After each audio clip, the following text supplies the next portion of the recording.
할렐루야. 우리 옆에 있는 분들과 한번 인사할까요? 우리는 한 가족입니다. 보고 싶었습니다.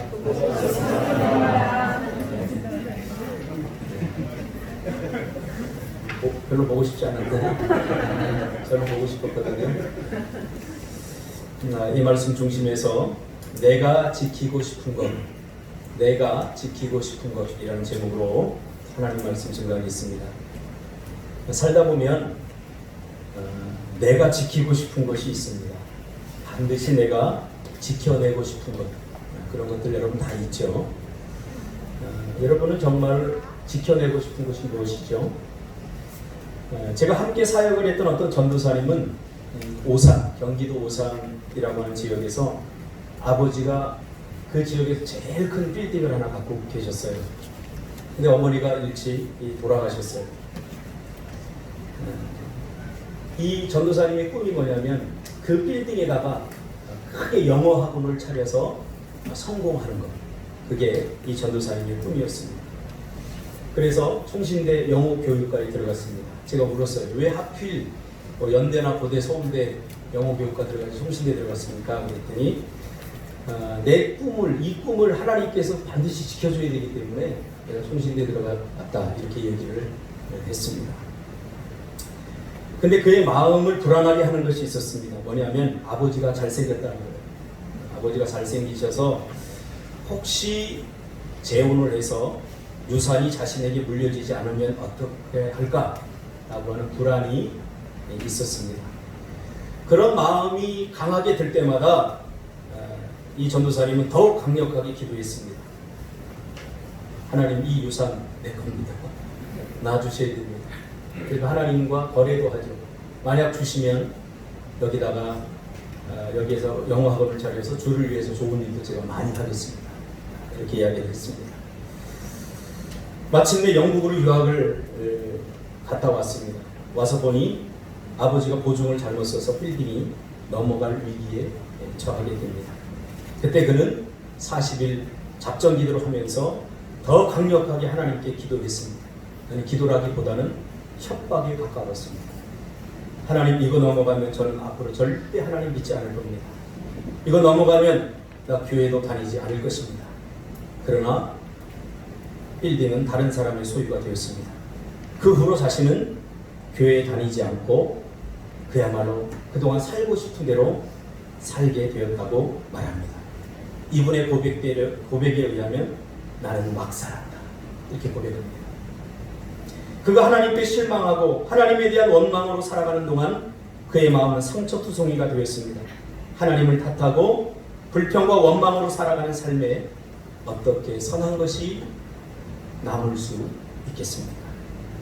온갖 불평, 원망, 서운함, 분노, 의심과 불신들로 그의 마음은 깊게 병들게 되었던 것입니다. 그는 자신의 꿈과 빌딩을 지키기 위해 안절부절하다 마음을 지키는데 실패했던 것입니다. 이 전도사님이 많이 회복된 상태에서 제가 다시 만났습니다. 그분이 총신대 신대원 가고 저도 제가 3학년, 2학년 때 그분이 1학년이었으니까요. 그럼에도 불구하고 그는 살기 등등했고 얼굴에 뭔가 못마땅이라고 쓰여져 있었습니다. 오늘 본문은 우리가 지켜야 할 많은 것 중에 가장 중요한 것, 가장 우선되어야 하는 것은 바로 마음이다 라고 말씀해 주고 있습니다. 그래서 오늘 본문에 보니까 모든 지킬 만한 것 중에 라고 본문을 표현하고 있는 거죠. 우리에게는 지켜야 될 것이 상당히 많습니다. 돈도 지켜야죠, 가정도 지켜야죠, 꿈도 지켜야죠, 자녀들도 지켜야죠. 많은 것을 우리는 지켜야 됩니다. 그러나 그거 다 내려놔야 된다는 거죠. 가장 먼저 지켜야 될 것은 자신의 마음이라고 그렇게 성경은 말하고 있습니다. 저도 결혼을 일찍 했습니다. 요즘 사람들이 저한테 물어봐요. 몇 살에 결혼했냐? 저 27에 결혼했습니다. 집사람은 몇 살에 했습니까? 24살 때. 철없을 때 남자들 데려오시기를 주님의 이름으로 축복합니다. 철이 들면 절대 못 데려옵니다. 왜 웃어요? 제가 이렇게 가정을 일찍 가진 이유가 있어요. 저희 형님이 결혼하지 않은 상태 제가 먼저 했거든요. 저희 형님이 중국에서 사업을 하러 가셔서 저는 어릴 적부터 꿈이 가정이었어요. 행복한 가정. 저희 아버지가 일찍 돌아가셔서 역기능적 가정에서 제가 자랐기 때문에 이 행복한 가정, 아빠가 있고 엄마가 있고 자녀가 있는 이 행복한 가정을 갖는 것이 제 삶의 가장 큰 꿈과 비전이었습니다. 그래서 일찍 결혼을 하게 됐습니다. 장인어른을 설득하고 협박하다시피 해서 결혼했습니다. 제가 처음 인사드리고 갔더니 장인어른이 그래요. 너 제가 전도사라는 거 알고 너 집 있어? 돈 있어? 그래요. 제가 그때 학원에서 강의할 때인데 자존심 상해가지고 그 학원 원장이 제 학교 선배였습니다. 동사무등학교. 그래서 선배님 돈 좀 빌려주세요. 뭐하게? 결혼하게요. 얼마나 빌려주면 되겠니? 그래서 얼마 빌려달라고 해서 바로 가서 그때 빌라 붐이 일어날 때입니다. 아무 빌라나 가서 팍 제가 계약해버렸어요. 계약해버리고 장인어른을 찾아가서 저 집 있습니다 그랬어요. 집 없다고 뭐라고 그랬잖아요. 저 집 있습니다. 결혼해달라는 거죠. 그렇게 해서 꾸려진 가정, 시간이 흐르면서 저는 꿈을 이루었는데 저희 아내의 얼굴이 점점 낯빛이 어두워졌습니다. 저만 행복하면 다 행복할 줄 알았는데 가만히 생각해 보니까 아내는 저의 행복을 위해서 절대적으로 희생하고 있었습니다. 12시가 지나면 통행금지를 내리고 각종 규칙과 원칙을 내세우면서 아내를 옥죄였던 것입니다. 그때 내 자신이 뭔가, 내 마음이 뭔가 잘못된다는 것을 알고 제가 즉시 그때 심리학을 다시 공부하기 시작했습니다. 신대원을 졸업하고 공부하러 서울로 다녔습니다. 20대 새파란 아이들과 공부를 하게 됐습니다. 내 마음을 지키지 못하면 내가 소중하게 여기는, 내가 지키고 싶은 것들을 절대로 지켜낼 수 없음도 깨닫게 되었습니다. 여러분이 소중한 것을 지키기를 원한다면 여러분의 마음부터 지켜져야 됩니다. 그것이 지켜지지 않으면 그 어떤 것도 지켜줄 수 없고 오히려 지키는 것이 다른 사람들을 더 힘들게 하고 고통스럽게 할 수 있다는 사실을 여러분 반드시 기억해야 됩니다. 자녀를 지키고 싶습니까? 자녀를 지키고 싶으면 먼저 내 마음이 지켜져야 됩니다. 그럼 자녀들 알잖아요. 하루에도 12번 여기서부터 여기까지 막 분노가 치솟지 않습니까? 아이들의 사명은 말 안 듣는 것 아닙니까?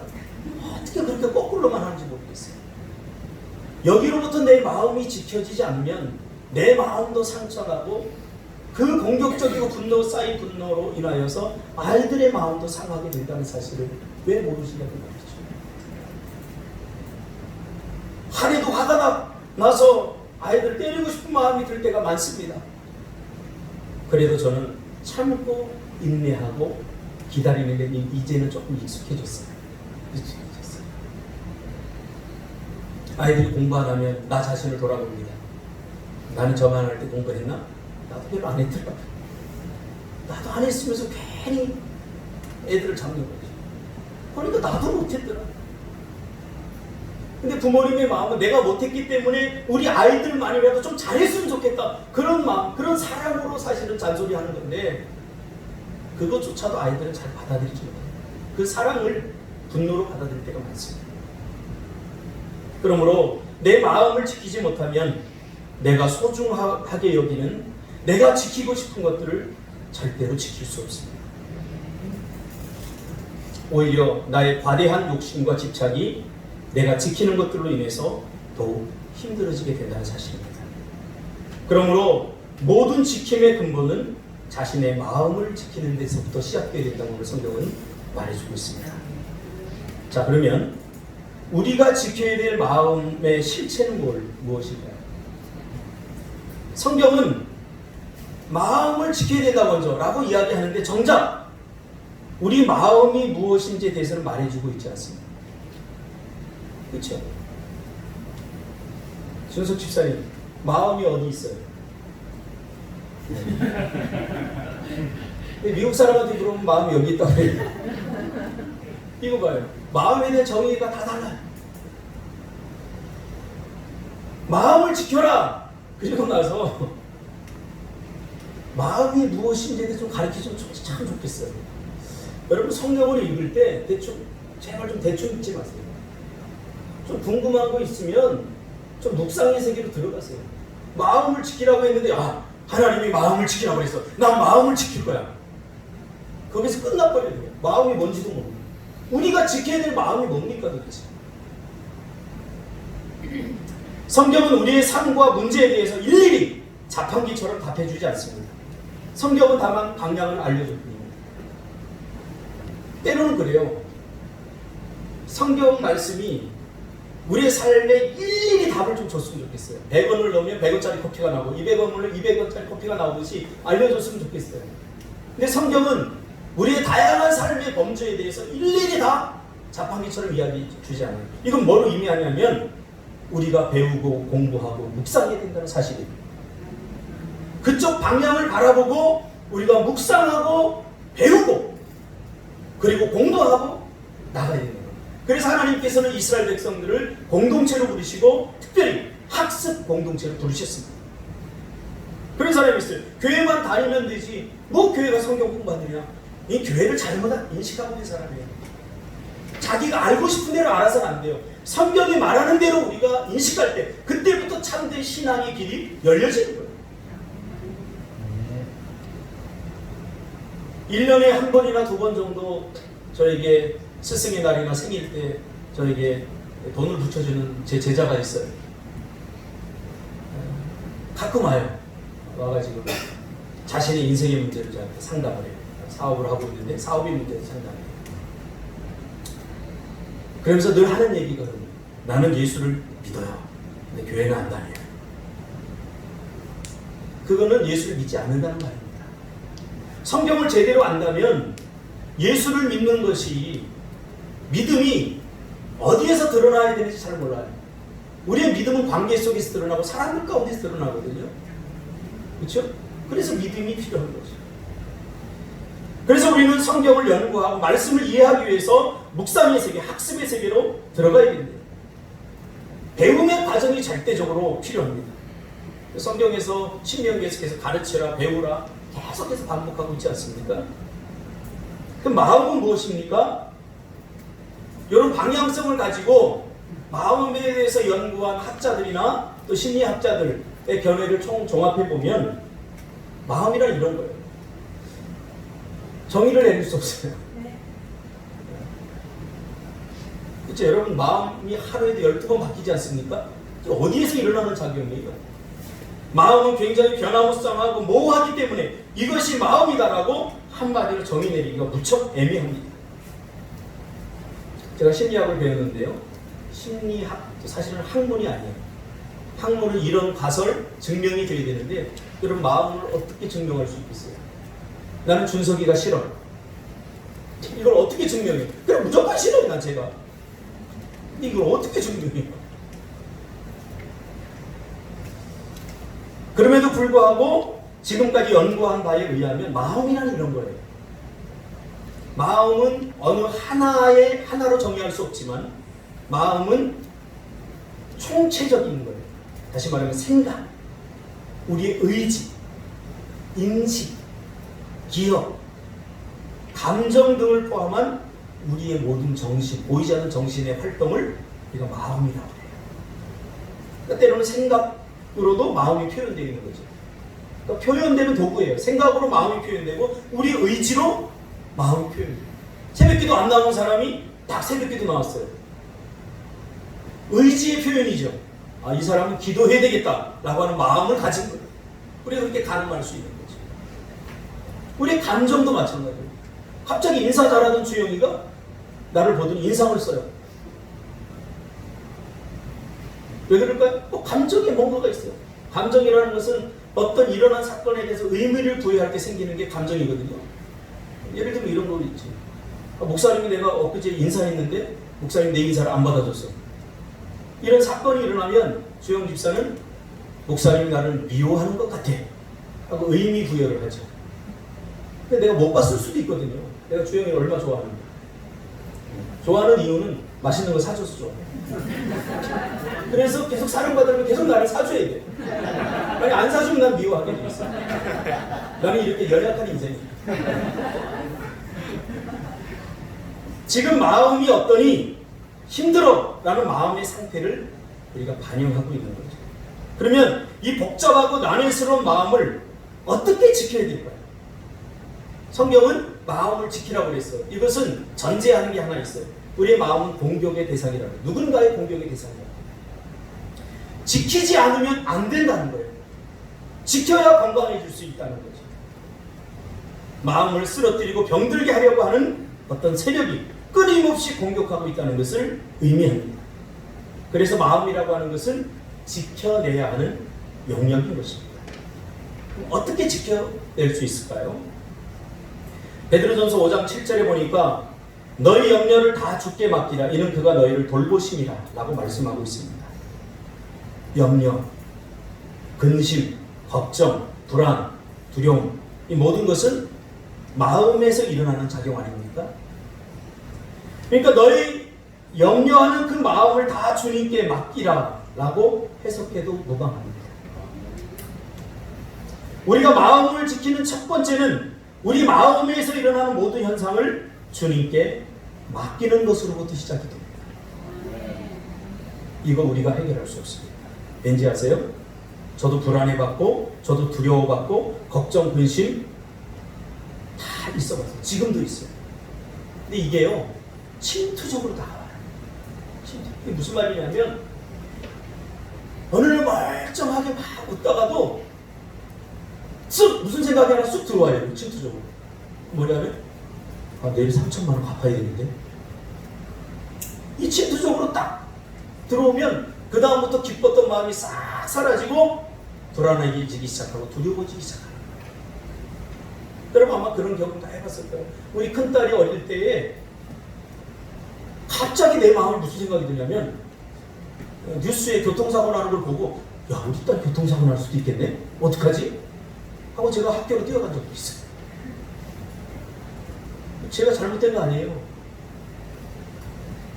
다 농도는 다르지만 우리가 이와 같은 염려와 걱정을 다 한 번씩은 해보고 지금도 아마 거기에 시달리는 사람들이 있을지 몰라요. 왜? 침투적으로 다가오는데 우리가 이것을 올 때 방어하고 막아낼 수 있는 힘이 우리에게는 없다는 거예요. 안 하려고 해도 더 뚜렷해져요. 안 하려고 하면 할수록 더 뚜렷해져요.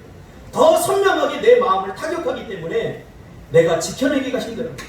그래서 주님께 맡겨야 되는 것입니다. 그럼 왜 하나님께 맡겨야 됩니까? 이게 가장 중요한 거예요. 여러분의 마음이 여러분 것이 아니기 때문에. 여러분의 마음이 여러분 것 같죠? 아니에요. 여러분의 마음은 마음의 주인은 하나님이십니다. 근데 여러분의 마음이 내 것인 것처럼 내가 지금까지 막 활용하려고 하다 보니까 상처나고 병들고 찢기고 그렇게 된 거예요. 내 마음의 주인은 하나님이십니다. 그래서 하나님께 묻고 하나님께 맡겨야 돼요. 그리고는 그분을 끝까지 신뢰해야 돼요. 믿는다라고 하는 것은 진행형입니다. 과거에 믿었고 믿고 있으면 앞으로도 믿어 나가야 되는 겁니다. 근데 마음을 지키지 못하면 과거에 믿었고 지금도 믿는데 앞으로는 거기에 퀴즈마크라는 거죠. 의심이 가득 찹니다. 믿음이 아니에요. 맡기고 나서는 그분을 신뢰해야 됩니다. 언제까지요? 믿어질 때까지. 그것이 이루어질 때까지. 그리고 맡긴다는 것은 내 문제가 아니기에 하나님께서 해결해 주실 때까지 포기하지 않고 기대하고 기다리는 과정이 필요합니다. 우리 너무나 일찍 포기해버려요. 과정이 필요해요. 과정이. 그래서 빌립보서 4장 6절 7절에 보면 아무것도 염려하지 말고 오직 모든 일에 기도와 간구로 너희 구할 것을 감사함으로 하나님께 아뢰라. 7절. 이 말씀이 너무 은혜가 돼요. 그리하면 결론이죠. 모든 지각에 뛰어난 하나님의 평강이 그리스도 예수 안에서 너희 마음과 생각을 지키시리라. 할렐루야. 어떻게 될 때요? 맡길 때. 맡긴다는 것이 어려우면 기도하는 것이에요. 그러니까 기도하는 것을 우리가 많이 오해를 하고 있어요. 주문 외우는 것이 기도라고 생각해요. 아니에요. 기도는 내 마음을 맡기는 거예요. 내 문제를 맡기는 거예요. 마음에 담아서 맡기는 게 기도의 과정이에요. 여러분, 기도라고 하는 것을 대화라고 하는 메커니즘으로 우리가 이해할 때 대화는 어떻게 이루어지죠? 주고받는 게 있어야죠. 보라마. 네, 그렇죠. 애기는 또 교만해졌을까? 대답하니까. 너 애기 엄마야, 왜 보라마라고? 기브 앤 테이크. 교제라고 하는 것은 오고 가는 게, 주고받는 게 있어야 돼요. 근데 교제의 핵심이 뭐냐면 거기에 마음이 들어가야 돼요. 마음이 들어가야 교제가 이루어지는 거지. 건강한 교제. 마음이 없이 무슨 말이라도 다 할 수 있어요.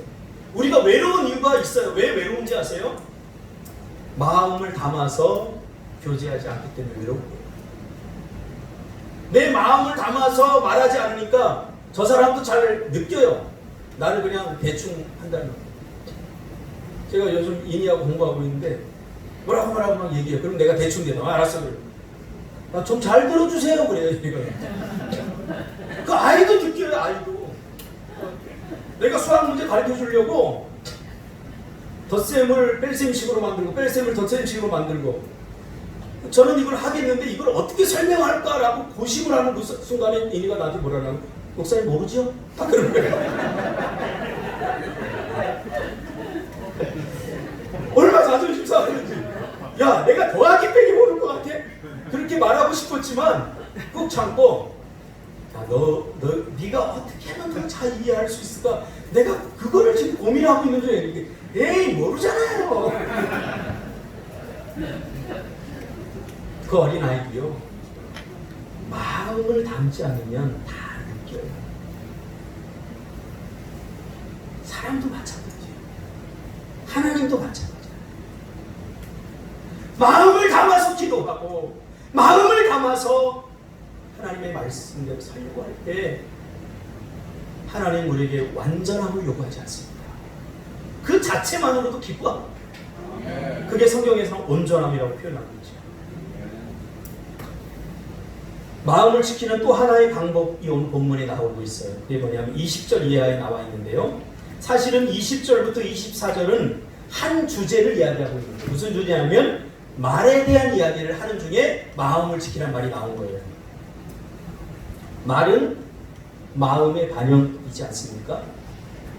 그래서 제가 상담을 하면서도 문장 완성 검사라는 걸 해요. 애들한테.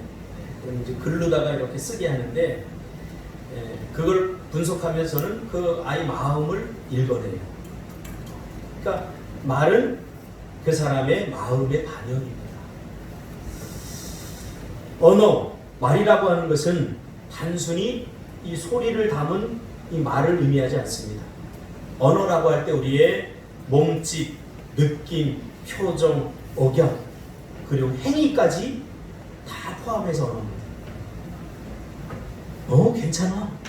괜찮아! 똑같은 괜찮아도 다르잖아요. 어떤 게 더 듣기 좋아요? 어떤 게 화난 것 같아요? 똑같은 괜찮은데 내가 거기에다가 어떤 억양과 느낌, 표정을 싣느냐에 따라서 받는 사람은 다르게 생각된다. 그러니까 언어라고 하는 것은 몸짓, 느낌, 표현, 억양, 그리고 행위까지 다 포함합니다. 심지어 침묵까지도 언어입니다.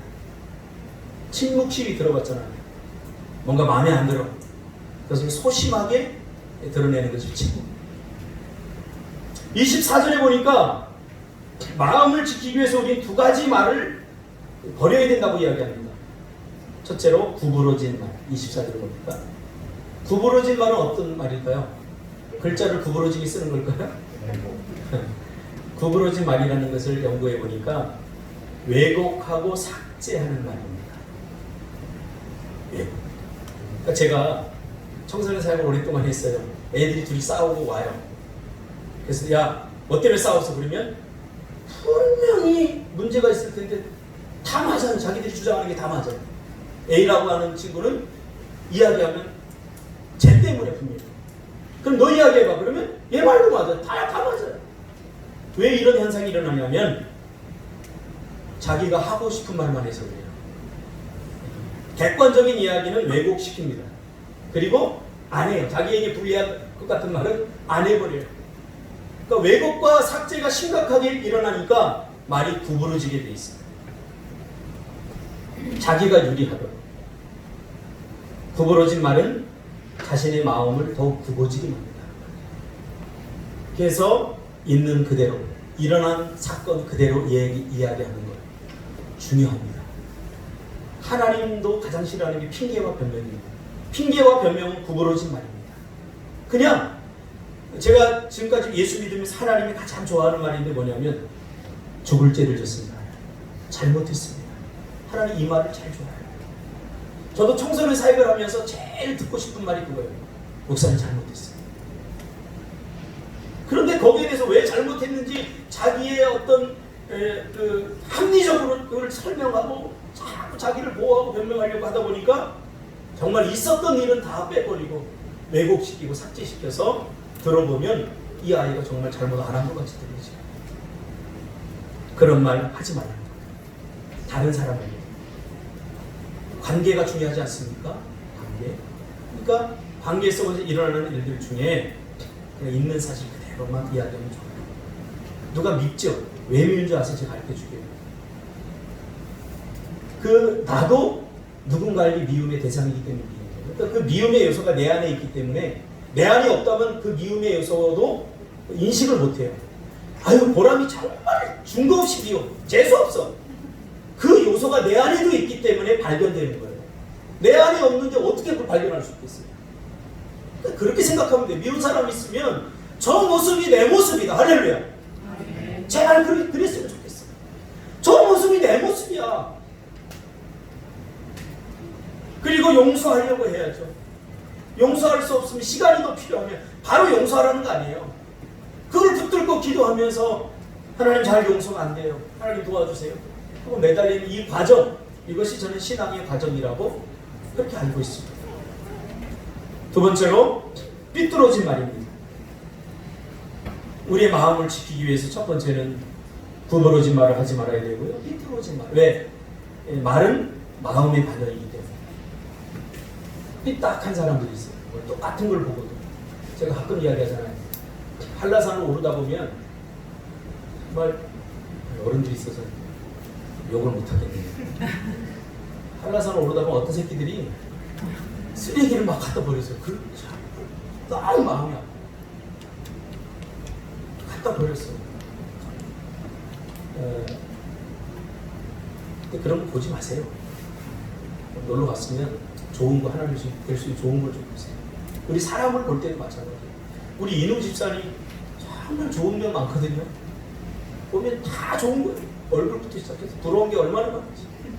내가 저 얼굴 갖고 목회했으면 아마 대형교회 목회를 할 수 있을 거예요. 이런 생각 열등감이 막 들기도 하고 있어요.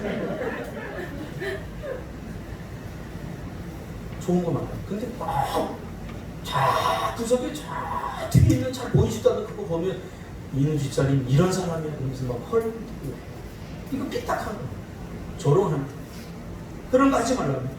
이미 내 마음이 병들고 상처난 마음을 그대로 반영하는 거. 뭔가 자꾸 비꼬고 진실에서 벗어난 말, 심술스러운 말, 남을 해치기 위한 말, 남의 허물을 드러내기 위한 말. 여러분 생각해 보세요. 내 허물을 누가 얘기하는 것 준석 집사님 좋아요? 그럼 하지 말아야죠. 할렐루야? 네, 똑같은 심정으로. 똑같은 심정. 마치 발가벗겨진 것 같지 않습니까? 그것을 버리는 것이 마음을 지키는 것이라고 오늘 본문은 말씀해 주고 있습니다. 이것으로부터 지켜내지 못하면 마음이 병들고 상하게 됩니다. 마음이 건강하지 못하면 삶이 개운하지 못합니다. 뭔가 찌뿌둥합니다. 불편하고 어색합니다. 요즘 저는 좀 개운하지 못해. 자고 일어나도 좀 개운하지 않더라고요. 그래서 이 컨디션이 별로 안 좋아요. 요즘 제가. 이 개운하지 못한 거 빨리 벗어나고 싶어. 정말 개운하게 있으면 좋겠어요. 자고 일어나면 잘 잤다. 좀 이랬으면 좋겠어요. 우리 마음도 마찬가지입니다. 마음이 개운한 날 있지 않습니까?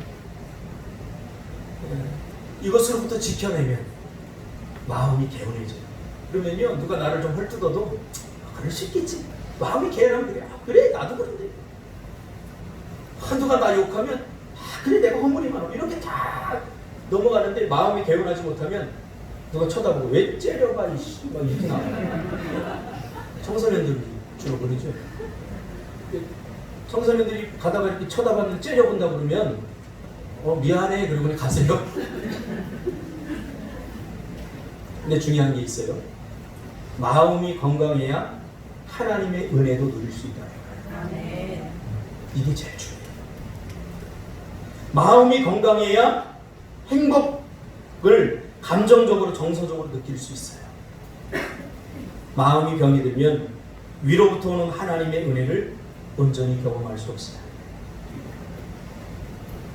우리 마음의 기능 중에 정말 중요한 기능이 있는데 바로 해석의 기능이 있지 않습니까? 마음이 병들면 해석도 잘 못해요. 힘들고 어려운 일이 오면 그래 살다 보면 이런 어려운 일 다 있겠지. 전번에도 있었는데 잘 극복해 나갔어. 그래 이번에도 잘 극복해 나갈 거야.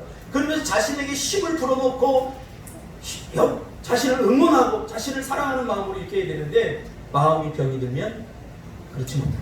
좌절하고 냉소적으로 변하고 감정적으로 해석을 해버리게 돼요. 그래서 결정도 꼭 악수를 두는 결정을 해버립니다.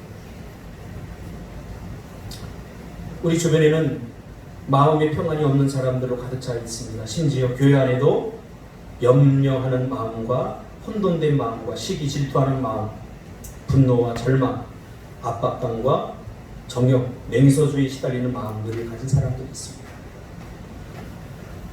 이런 마음의 상태는 우리의 삶을 조급하게 만들고 긴장시키고 공허하게 만들고 다른 사람과의 교제를 자연스럽게 받아들이지 못하게 합니다. 하나님과 우리 사이를 방해하기도 합니다. 그러므로 해결되어야 될 첫 번째 장소는 바로 마음입니다. 하나님께 맡기시길 바랍니다. 그리고 구분말, 삐뚤어지 말을 버리시길 바랍니다. 하나님께 맡기면 하나님께서 하실 일은 하실 겁니다. 우리가 할 일을 해야 됩니다. 뭐죠? 구분말, 삐뚤어진 말을 하지 않는 겁니다. 그렇게 된다면 구원의 기쁨과 하늘의 평안을 그리고 땅의 행복을 누리는 저와 여러분이 될 것입니다. 기도하겠습니다.